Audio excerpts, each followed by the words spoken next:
देखिए, आज का हमारा चैप्टर है भोजन, स्वास्थ्य एवं रोग। और कुछ चीज़ें हम इसमें पहले भी आपको बता चुके हैं। जैसे भोजन से हमें क्या मिलता है ये आप हमें बताएंगे, भोजन की आवश्यकता क्यों होती है। थोड़ी चीज़ें मैं बता दे रही हूँ। जैसे मान लीजिए भोजन की आवश्यकता क्यों होती है आप बताएंगे, लेकिन हम बताएं भोजन हमें ऐसा करना चाहिए जो हमें केवल स्वाद में अच्छा ना लगे। भोजन केवल स्वाद में अच्छा नहीं होना चाहिए। भोजन ऐसा होना चाहिए जो सुपाच्य हो, जल्दी पचित होने वाला, न्यूट्रिएंट्स सारे हों, पोषक तत्वों से युक्त होना चाहिए मतलब। और भोजन का भोज्य पदार्थों का ऐसा सेवन करना चाहिए जो क्या हो हमारे स्वास्थ्य के लिए लाभप्रद हों। देखिए, हमारे माता पिता हमें रोकते हैं कि गर्मियों में हमें बहुत ज़्यादा तेल मसाले वाली चीज़ें नहीं खानी चाहिए, ठंडियों में हम खा सकते हैं, लेकिन वो भी अच्छे तेल मसालों से बनी हुई चीज़ें, घर पे बनी हुई चीज़ें। सुबह की चीज़ें अगर हम गर्मियों की बात करते हैं तो सुबह जो चीज़ें बनाते हैं गर्मियों में शाम तक ख़राब हो जाती हैं। ऐसा क्यों होता है? क्योंकि उसमें जीवाणु पनप जाते हैं। गर्मियों में तापमान अधिक होने के कारण वातावरण में उपस्थित हानिकारक जीवाणु बहुत तेज़ी से फैलते हैं और क्या करते हैं, उसकी भोजन की पौष्टिकता को ही नहीं नष्ट करते, जबकि इसे इतना विषाक्त बना देते हैं कि कभी कभी पेट संबंधी रोग हो जाते हैं। और अगर पेट संबंधी रोग नहीं, कभी कभी ऐसा होता है कि भोजन इतना खराब हो जाता है कि अगर कोई उसे खा लेता है, विषाक्त भोजन उसे कहते हैं, तो उसकी व्यक्ति की मृत्यु भी हो जाती है। तो इसीलिए भोजन हमें खराब नहीं खाना चाहिए। भोजन की आवश्यकता आप लोग बताएंगे। वैसे थोड़ा सा ऊर्जा के लिए, जैसे हम दैनिक कार्य करने के लिए हमें भोजन की आवश्यकता होती है। अब इन्होंने कहा भोजन का परिरक्षण की आवश्यकता क्यों होती है। परिरक्षण का क्या मतलब होता है? अगर किसी भोजन को हम लंबे समय तक सुरक्षित रखना चाहते हैं तो वही विधि क्या कहलाती है? परिरक्षण। अगर किसी भोजन को हम लंबे समय तक सुरक्षित रखना, जिससे उसमें सूक्ष्म जीव ना लगे, माइक्रो ऑर्गेनिज्म जो होते हैं सूक्ष्म जीव उसमें ना लगे, अतः हम कह सकते हैं कि पदार्थों को भविष्य में सुरक्षित रखने के लिए किए जाने वाले उपायों को भोजन का या भोज्य पदार्थों का परिरक्षण कहा जाता है। हम देखिए, भोजन का खराब होना, भोजन किस किस कारण से खराब हो जाता है। देखिए, अगर आपने देखा भोजन का रंग बदल गया, रूप बदल गया, आकार बदल गया, स्वाद में अंतर आने लगा, इसका मतलब भोजन क्या हो गया है? दूषित हो गया है या खराब हो गया।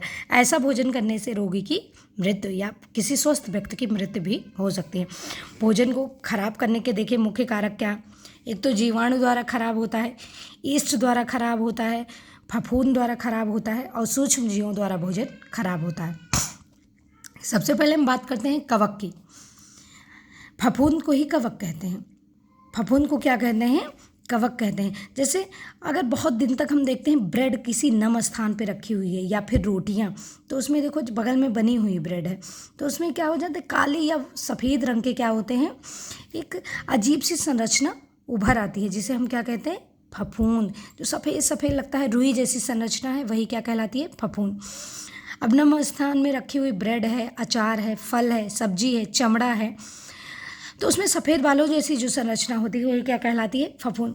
अब देखिए, कई प्रकार के फफूंद या कवक हो सकते हैं, जैसे राइजोपस, म्यूकर, एस्परजिलस। ये क्या करते हैं? खाद्य पदार्थों को खराब कर देते। खाद्य पदार्थ माने खाने वाले पदार्थों को क्या करते हैं?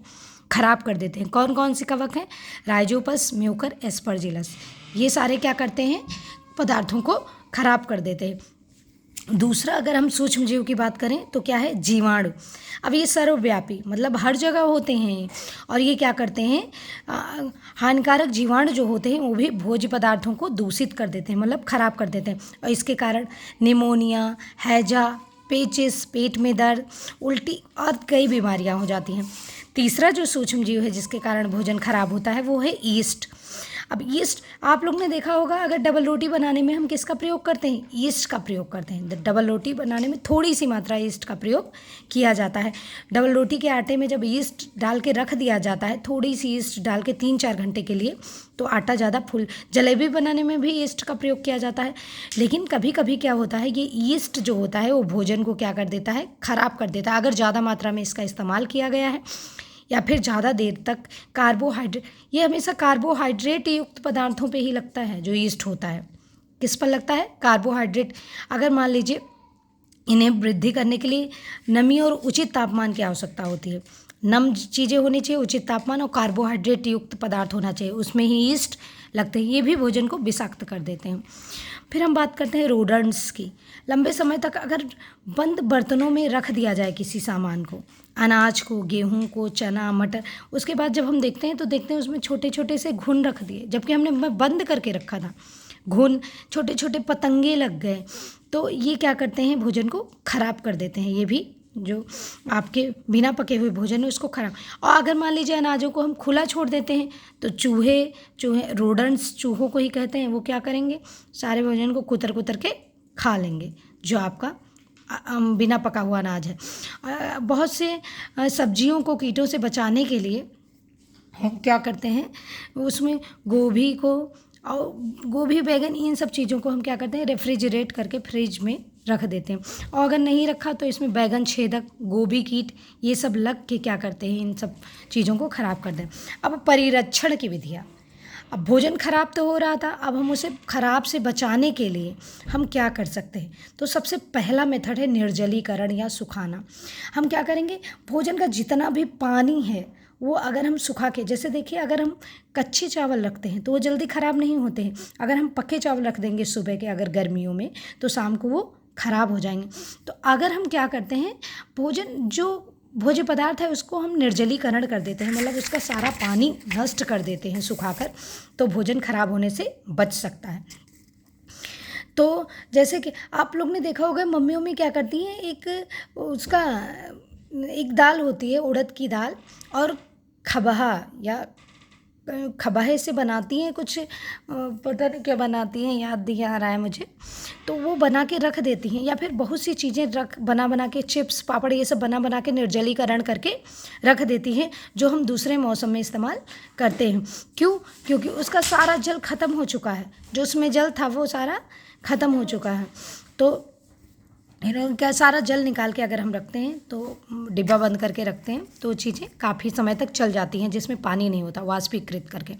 अब इन्होंने कहा दूध क्या करते हैं, अगर मान लीजिए दूध का, देखिए सूखा दूध का पाउडर मिलता है, दूध का सूखा पाउडर मिलता है, उसे क्या करते हैं, मान लीजिए खूब गर्म एक बेलन टाइप का, लोहे के बड़े बड़े बेलन होते हैं, उसमें जब दूध की पतली धार डाली जाती है, तो जैसे बेलन पर दूध की पतली धार पड़ती है, बस सारा दूध सूख जाता है। क्यों सूख जाता है? क्योंकि उसका सारा पानी वाष्पीकृत हो जाता है और दूध चूर्ण के रूप में या पाउडर के रूप में परिवर्तित हो जाता है। इस तरह हम सूखा दूध बनाते हैं।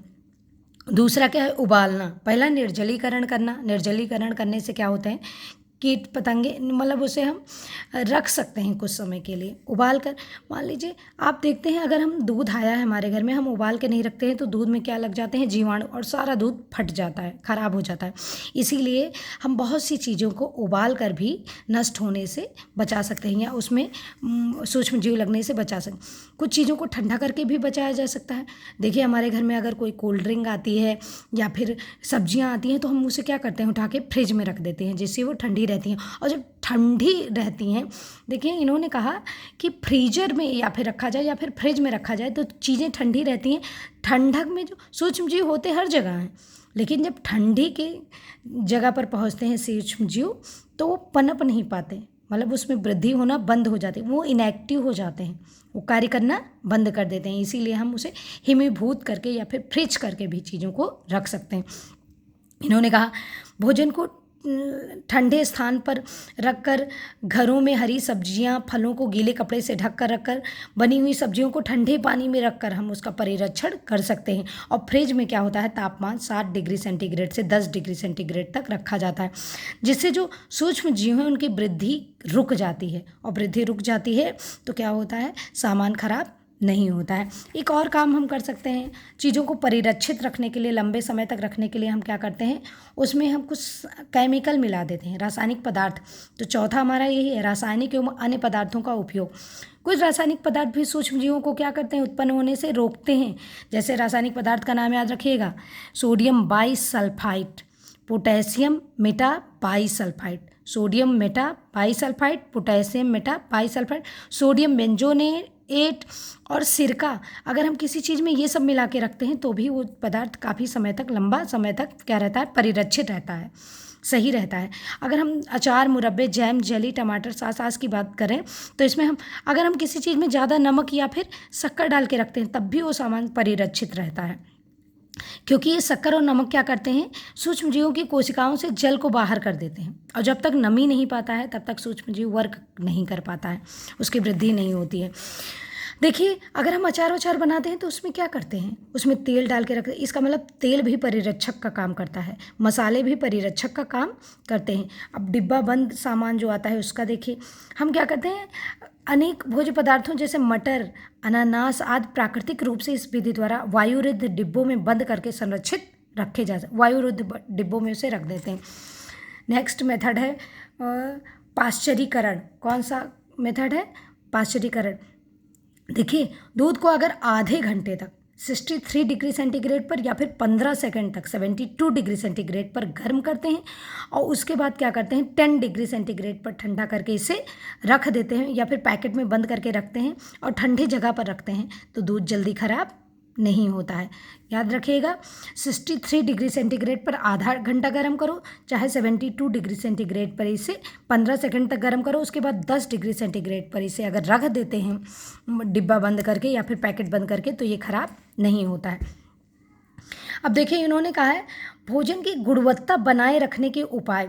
भोजन को कैसे गुणवत्ता उसकी बनाए रखें, तो आप किसी भी चीज़ को आवश्यकता से अधिक ना पकाएं। जैसे क्या होता है, बिल्कुल घर में कहते हैं इसको भून डालो, सब्जी को भूनना नहीं है। अगर आप सब्जियों को भूनेंगे तो उसके सारे विटामिन खत्म हो जाएंगे।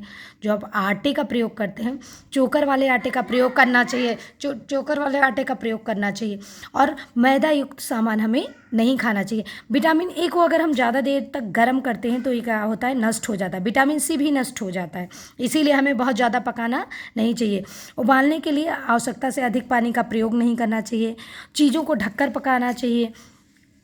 भाप में अगर भोजन आप पकाते हैं तो भोजन आपका क्या रहता है, बहुत समय तक स्वस्थ रहे, और उसके सारे न्यूट्रिएंट्स जो हैं, पोषक तत्व विद्यमान रहते हैं उसमें।